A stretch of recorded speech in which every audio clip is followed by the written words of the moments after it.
أعوذ بالله من الشيطان الرجيم. بسم الله الرحمن الرحيم. هل أتى على الإنسان حين من الدهر لم يكن شيئا مذكورا إنا خلقنا الإنسان من نطفة أمشاج نبتليه فجعلناه سميعا بصيرا إنا هديناه السبيل إما شاكرا وإما كفورا إنا أعتدنا للكافرين سلاسل وأغلالا وسعيرا إن الأبرار يشربون من كأس كان مزاجها كافورا عينا يشرب بها عباد الله يفجرونها تفجيرا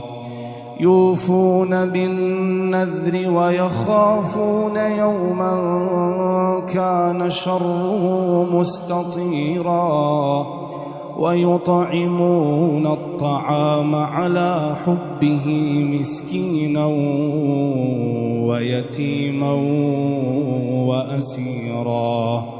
إنما نطعمكم لوجه الله لا نريد منكم جزاء ولا شكورا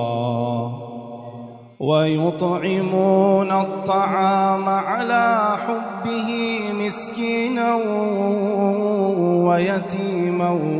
وأسيرا إنما نطعمكم لوجه الله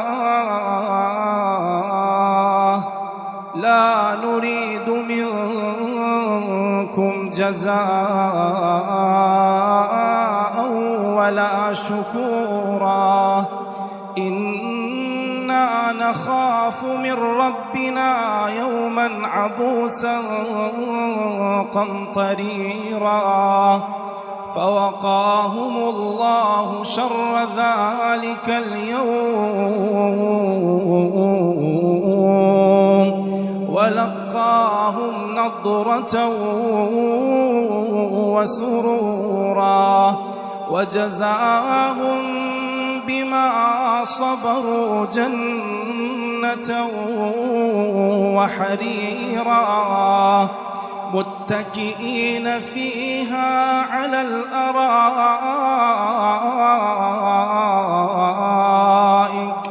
لا يرون فيها شمسا ولا زمهريرا ودانية عليهم ظلالها وذللت قطوفها تذليلا ويطاف عليهم بآنية من فضة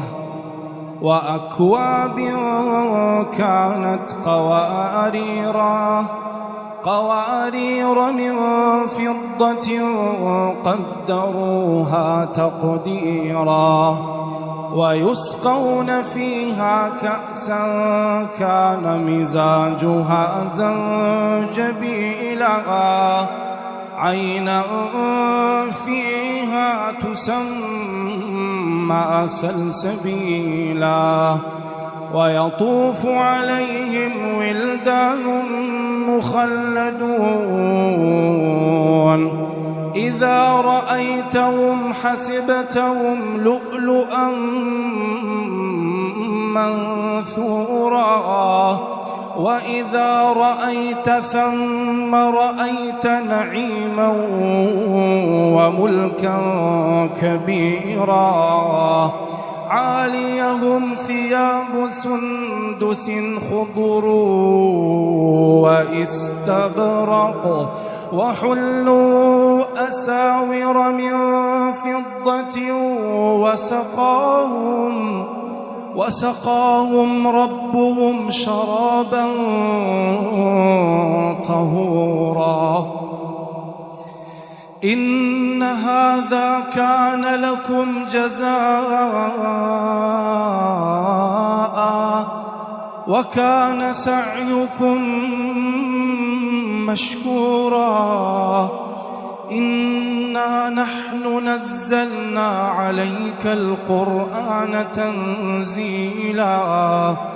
فاصبر لحكم ربك ولا تطع منهم آثما أو كفورا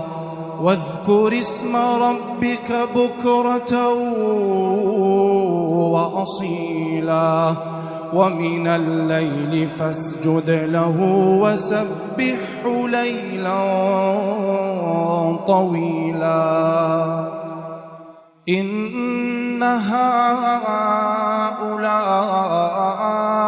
يحبون العاجلة ويذرون وراءهم يوما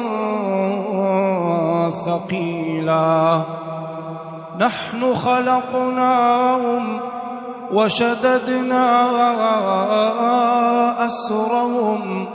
وإذا شئنا بدلنا أمثالهم تبديلا